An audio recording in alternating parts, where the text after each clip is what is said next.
तो hi everyone, this is अक्षांश। यार अब कुछ ही दिन बचे हैं एग्जाम में और स्थिति ये है कि जो हमने सोचा था कि इस डेट तक ये रिवीजन हो जाना चाहिए वो तो हुआ नहीं। जो काम हमने सोचा था कि 5 दिसंबर तक हम जिस पोजीशन पे हमको होना चाहिए था वो आज हम 22-23 दिसंबर तक हैं। 10-15 दिन लेट चल रहे हैं हम अपने टारगेट से। जो हमने 2 ढाई महीने पहले सोचा था उसमें भी मतलब आप इतना ढीले हो गए कि 10 दिन तो मतलब हमारा डिले चल ही रहा है। और कुछ टॉपिक्स तो हमने ऐसे एंड के लिए छोड़े थे जो एक बार भी नहीं देखे। रिवीजन तो दूर की बात है, जो हमने सोचा था कि एंड में कर लेंगे, अब उनका क्या करना है। और अब जो रिवाइज हमने किया था, जो चीज़ 1 महीने पहले पड़ी थी, उसको अभी देखा भी नहीं। अब वो कैसे टैकल करें, क्योंकि अब समय बहुत कम बचा है सर। रफली 7-8 दिन बच रहे हैं, क्योंकि फिर एफआर का पेपर आ जाएगा जिनका ग्रुप 1, उसको कैसे यूटिलाइज़ करना है। तो ध्यान से समझना। और एंड में मैं आपको आईबीएस के लिए टिप बताऊँगा, वो भी काफ़ी फ्रूटफुल है, आपका काम बन जाएगा। सुनते हुए जाना, लेकिन पहले सब्सक्राइब करके सुनना, तो ज़्यादा बढ़िया तरीके से समझ में आएगा, दिस आई गारंटी यू। और अब मैं कुछ-कुछ और भी आप लोगों के लिए टॉपिक्स लाता रहूँगा। अभी मैं मैराथन्स वगैरह में बिज़ी था, अब समझो मेरी बात। देखो भाई, पहली बात तो ये है कि जो आप है ना, मैंने देखा है, आप लोगों को लगता होगा ये प्रॉब्लम कहाँ आ जाती है, हर बार मतलब ऐसा ही कुछ ना कुछ हो जाता है। प्लान कुछ और किया होता है, गड़बड़ कहीं और हो जाती है। पॉइंट इज़ दैट कि देखो, प्रॉब्लम कुछ नहीं है, नॉर्मल ह्यूमन बिहेवियर है। कि जो हम चाहें वो हमें, जो जितना टारगेट हमने सोचा है वो अचीव हो जाए, वो पॉसिबल है ही नहीं। तो भगवान और इंसान में फ़र्क ही क्या है। और ये गलती जो तुम्हें लग रहा है कि हमने गलती की है, खुद को कोस रहे हैं, तो आज से तो कोई गलती कर नहीं रहे, अपन बचपन से कर रहे हैं। कुछ-कुछ गलतियाँ तो अपन ऐसे भी करते हैं कि वो गलती करते ही इंस्टेंट फ़ील होता है गिल्टी, कि नहीं करना चाहिए था ये काम। फिर थोड़े दिन बाद फिर कर देते हैं अपन। ह्यूमन है अपन, नॉर्मल है। अब बोलोगे अब तो पर्सनल बातें करो, कुछ भी है भाई, इंसान बना ही ऐसा है। पॉइंट इज दैट कि अब जो है वो तो हो गया, उसमें क्या गिल्ट करना, कब तक गिल्ट करेंगे अपन। तो अपन गलतियों के पुतले हैं भाई, तो गिल्ट विल्ट नहीं करना। पॉइंट इज दैट अब क्या करना है। 100% सही तो कोई नहीं होता। अब जितने भी गलत लोग हैं उनमें से जो थोड़ा सा बेस्ट होगा वो विनर है। पॉइंट इज दैट कि हालत देखो सभी की ऐसी है। ऐसा नहीं है कि तुम्हें लग रहा है कि तुम ही सबसे वर्स्ट स्टेज में हो और बाकी सबका बढ़िया चल रहा है, बाकी सबके भी यही हाल है। जितना तुम दिन का टारगेट सोच रहे हो उसका 75-80% भी अचीव कर रहे हो, तो you are among top best, top 5% में आ रहे हो तुम लोग, मतलब ठीक है। अब पॉइंट इज दैट जो भी आपका सिलेबस बच गया और जो रिवीजन बच गया उसको क्या करें। तो यार देखो, जो सिलेबस तुमने कभी भी टच नहीं किया ना, उसको तो मेरे ख्याल से अब छोड़ देना चाहिए। लेकिन तुम्हें लगेगा कि सर छोड़ने लायक नहीं है, थोड़ा सा इंपॉर्टेंट है, छोड़ नहीं सकते उसको, इसमें काफ़ी क्वेश्चन पूछता है इंस्टीट्यूट। पॉइंट इज दैट अब उस केस में पता है क्या करो। जैसे तुम्हें लगता है कि कोई टॉपिक 6 घंटे का है, तो अब तुम उसमें 1.5 से 2 घंटे का वही इंपॉर्टेंट टॉपिक्स कर लो। जैसे हर आजकल तो हर सब्जेक्ट में फैकल्टीज बता देती हैं कि इस चैप्टर में ये चीज़ इंपॉर्टेंट है, या कोई थ्योरेटिकल चैप्टर है तो ये क्वेश्चन इंपॉर्टेंट है, प्रैक्टिकल है तो ये कॉन्सेप्ट इंपॉर्टेंट है। एटलीस्ट वो तो कर जाओ। अगर तुम्हें लग रहा है ना कि छोड़ना है, अलाउ ही नहीं है इस चैप्टर को, तो ये तो इंपॉर्टेंट चैप्टर है, अब उसमें से फिर वो वाली चीज़ें करके जाओ, क्योंकि अब समय नहीं है। क्योंकि पॉइंट इज दैट जो चीज़ तुमने 1 महीने पहले पढ़ी थी, 20 दिन पहले पढ़ी थी, 25 दिन पहले पढ़ी थी, उसका अगर आप रिवीजन नहीं करोगे ना, तुम रिवीजन नहीं करोगे तो तुम्हारे मन में कभी भी कॉन्फिडेंस नहीं आएगा।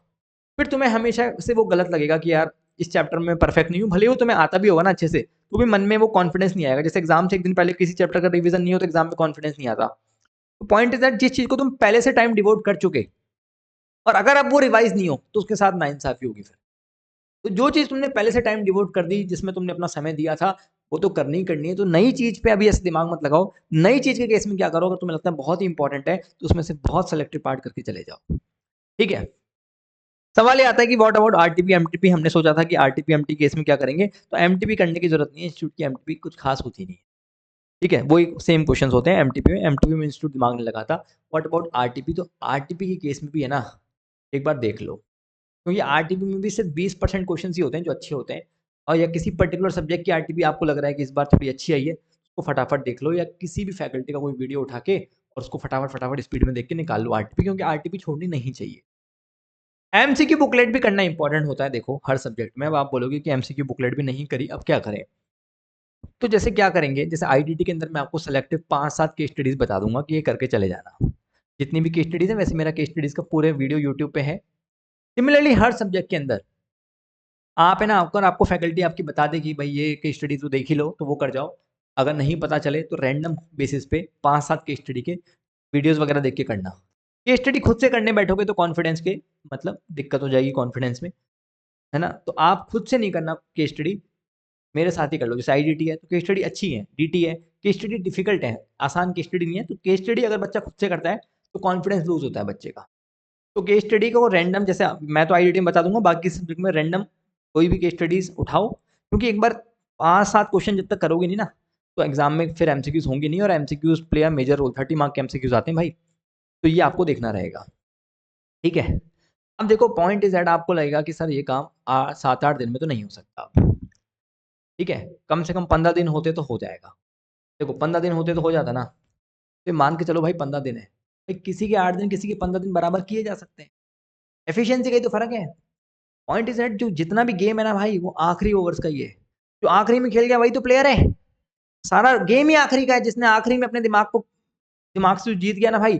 पॉइंट इज दैट, क्या कमी कहीं और नहीं है, कमी तुम लोगों में, तुम लोग क्या नेगेटिव आदमी हो, तुम 24 घंटा नेगेटिव सोचते रहते हो, मुश्किल है इस बार तो कैसे होगा, लास्ट अटेम्प्ट में पेपर थोड़े इजी आए थे तो आपकी बार टफ आएंगे, लास्ट अटेम्प्ट में रिजल्ट परसेंटेज अच्छा था तो आपकी बार तो कमी होगा, लास्ट अटेम्प्ट में तो बच्चे खूब सारे पास हुए थे, उस अटेम्प्ट में पास नहीं हो पाए तो आप क्या घंटा हो, मतलब तुम्हारे मन में ऐसे ऐसे ख्याल आते हैं। तुम दिन भर नेगेटिव बातें करोगे तो तुम्हारे साथ कहाँ कुछ अच्छा होगा। मम्मी बोलती है ना कि अगर दिन भर कोई इंसान जैसे 24 घंटे में से कुछ टाइम के लिए मुंह पे सरस्वती बैठती है, तो तुम 24 घंटे नेगेटिव, तो तुम्हारे मुंह पे सरस्वती कौन सा पॉजिटिव ले आएगी। फिर तुम 24 घंटे कुछ अच्छा सोचोगे ना, 24 में से 15 घंटे भी पॉजिटिव, अरे अच्छा ही होगा, इतनी मेहनत कर रहा हूँ तो भगवान कोई तो ऊपर होगा जो देख रहा होगा, थोड़े से पुश भगवान भी कर देगा, थोड़ा सा धक्का मैं लगा रहा हूँ थोड़ा सा भगवान लगा देगा तो काम बन जाएगा। तो ये तो हमको आता ही नहीं, हमको आता है एकदम नेगेटिव खुद के लिए। भाई थोड़ा सा पॉजिटिव बोलो खुद के लिए, तो बोलो भाई हो ही जाएगा, कोई दिक्कत की बात नहीं है, होगा। और मैं बताऊं ऐसे ही बच्चों का होता है, ठीक है, जो बोलते हैं अरे अरे चिंता नहीं हो जाएगा, अभी भी हैं। भाई किसी के 8 दिन किसी के 15 दिन बराबर किए जा सकते हैं। जो आदमी पॉजिटिव है ना, उसके 8 दिन 12 दिन के बराबर होते ही है, नेगेटिव आदमी के 12 दिन और पॉजिटिव आदमी के 8 दिन बराबर होते हैं। लिख के ले लो मेरे से। क्योंकि नेगेटिव आदमी का टाइम कैसे जाता है, जैन में तो पेपर डिफिकल्ट आ सकता है, अरे तो तेरे हाथ में है क्या डिफिकल्ट इजी बनाना। जो चीज तुम्हारे हाथ में नहीं है ना, पेपर का लेवल तुम्हारे हाथ में है ना, रिजल्ट तुम्हारे हाथ में है, कुछ भी तुम्हारे हाथ में, तो उस बारे में सोचना ही क्यों, तुम्हारे हाथ में मेहनत करना। तो तुम वो काम करो ना रे भाई। तुम उल्टा उल्टा सोचते रहते हो नेगेटिव, इसलिए तुम्हारे साथ नेगेटिव होता है, डरे डरे से रहते हो, ठीक है। तो जो नेगेटिव आदमी होता है उसको नेगेटिव एनर्जी अट्रैक्ट करती है, जो पॉजिटिव होता है उसको पॉजिटिव एनर्जी अट्रैक्ट करती है। तो ऐसे ही दोस्तों के साथ रहो, या ऐसा कोई आदमी जो तुम्हारे जीवन में नेगेटिविटी फैला रहा है, या ऐसा कोई दोस्त जो फोन पे तुम्हें कुछ नेगेटिव नेगेटिव बातें बोल रहा है, उससे दूर रहो। बोले भाई अवॉइड कर दो उसको, एकदम पॉजिटिव, ठीक है। पॉजिटिव रहो, कभी ऐसा दुखी मनो, रोने का मनो, गाने वाने सुनने का, लेकिन थिंक पॉजिटिव। ये बेसिक रूल है। वो डॉक्टर बोलता है ना कि कोई भी पेशेंट तभी सही हो सकता है जब वो खुद सही होना चाहता है, तो कोई भी बच्चा तभी पास हो सकता है जब उसके अंदर पॉजिटिविटी आएगी, तभी किया जा सकता है। जो काम आपको लगता है इस काम को करने में 15 दिन चाहिए ना, वो काम 8 दिन में किया जा सकता है। भाई सिंपल सा रूल है। आपको लगता है हम 7 घंटे सोते हैं, 5 पे लाओ। जो काम आप 4 घंटे में कर रहे हो, वो कौन सी 100% एफिशिएंसी कर रहे हो, तो भी 2.5 घंटे में पे लो, टारगेट करो, डेली टारगेट अचीव करो। अब 8 दिन की प्लानिंग नहीं, कल का ये टारगेट कल खत्म करना है। अब सुपर फास्ट स्पीड से भगा के पावर बूस्ट मोड चालू करके खत्म करने का काम हो जाएगा। फिर तुम सोच रहे हो नहीं होगा, जैन में मुश्किल है, तो भाई फिर गड़बड़ है। कि भाई कभी तो अपना बेस्ट देना पड़ेगा ना। अभी इतनी मेहनत करो 8 दिन में कि लगे कि कुछ उखाड़ा है। भाई जब आज के 5 साल बाद ये 8 दिन याद आएंगे ना, तो हर किसी को यही बोलोगे भाई उस टाइम क्या पढ़े थे यार। ये यही तो समय है भाई, ये मेमोरी बनने वाली है फ्यूचर में। अभी तुम इसमें भी रोना धोना नहीं यार, यही तो वॉर का टाइम है यार।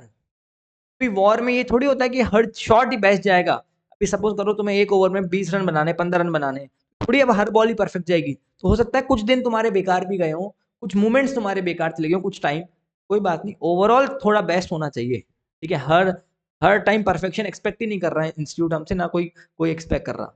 Getting it or not, point is at utilise these days like best. बात आती है आईबीएस का क्या करें। तो अभी तक मैंने देखो ऊपर का क्या बताया कि जो ऑलरेडी पढ़ लिया उसका तो रिवीजन करना ही करना है, और जो छूट गया और तुम्हें लगता है काफी इंपॉर्टेंट है, तो उसमें सिर्फ और सिर्फ इंपॉर्टेंट चीजें देख के चले जाओ, इंपॉर्टेंट क्वेश्चंस करके चले जाओ। आईबीएस के लिए देखो मैंने एक चीज देखी काफी बच्चों की कॉपीज देखने के बाद। सपोज करो एक बच्चा है जिसने 100 में से 60 मार्क का पेपर, 63 केस स्टडीज तो उसको बढ़िया बढ़िया आती ही थी, और उसने एज इट इज तीनों केस स्टडी लिख दी। तो भी मैंने कई बच्चों की कॉपी में देखा है कि इंस्टीट्यूट उस केस में भी उसको अराउंड 36 से लेके 40 मार्क्स के बीच में दे रहा है। अब बच्चा बोल रहा है 40 मार्क्स की स्टडीज आती नहीं तो लिखता क्या। पर मैंने उस केस में भी देखा है जो बच्चा कुछ भी लिख के आ रहा है ना, उसके भी यहाँ पे अराउंड 14 से लेके 18 नंबर तक आ रहे हैं, 14 से 16 तक तो आ ही रहे। मैंने एक चीज देखी कि भाई गेम क्या है, पेपर पूरा अटेम्प्ट करना है इसका। तो अब आप बोलोगे छूट ही जाता है, तो आप क्या case study wise time allot करो। सिमिलरली बाकी सब्जेक्ट में भी एप्लीकेबल है।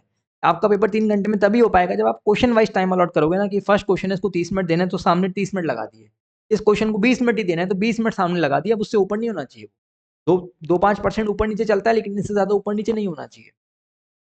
सिमिलरली आईबीएस की भी केस स्टडी सभी अटेम्प्ट हो पाएंगी जब केस स्टडीज वाइज आप टाइम अलॉट करोगे। मैंने एक चीज देखी कि अगर आपको 60 मार्क का पेपर आता है ना, आपने वो तो अच्छे से कर दिया, तो आप एक्सपेक्ट कर रहे हो कि इसमें 50 नंबर आ जाए, 45 नंबर आ जाए, वो मुश्किल है। आपको पेपर पूरा ही अटेम्प्ट करना पड़ेगा, जो नहीं आता वो भी अटेम्प्ट करना पड़ेगा, तब जाके कहीं आपके 60 नंबर के आसपास आईबीएस में बैठेंगे। तो आईबीएस की एक ही स्ट्रेटेजी है, और आईबीएस को अभी अलग से टाइम देने की जरूरत भी नहीं है, क्योंकि आईबीएस में 2 दिन का टाइम है आपके पास। ठीक है, मस्त अपना बेस्ट दो, पॉजिटिव रहो, काम बन जाएगा आपका। Trust your self. अगर आप ही ट्रस्ट नहीं करोगे खुद पे, तो कोई और आप पे क्या ट्रस्ट करे। ठीक है, तो जब तक कोई इंसान, वो कहते हैं ना कि कोई चीज़ तभी आगे बढ़ सकती है जब इंसान को खुद पे भरोसा हो। तो पहले आप खुद पे 100% ट्रस्ट रखो, तब कोई और ट्रस्ट रखेगा, तब भगवान ट्रस्ट रखेंगे आपके पास। ठीक है, चलो बढ़िया लगा तो लाइक मार देना। बाय बाय, टेक केयर, मिलते हैं जल्दी।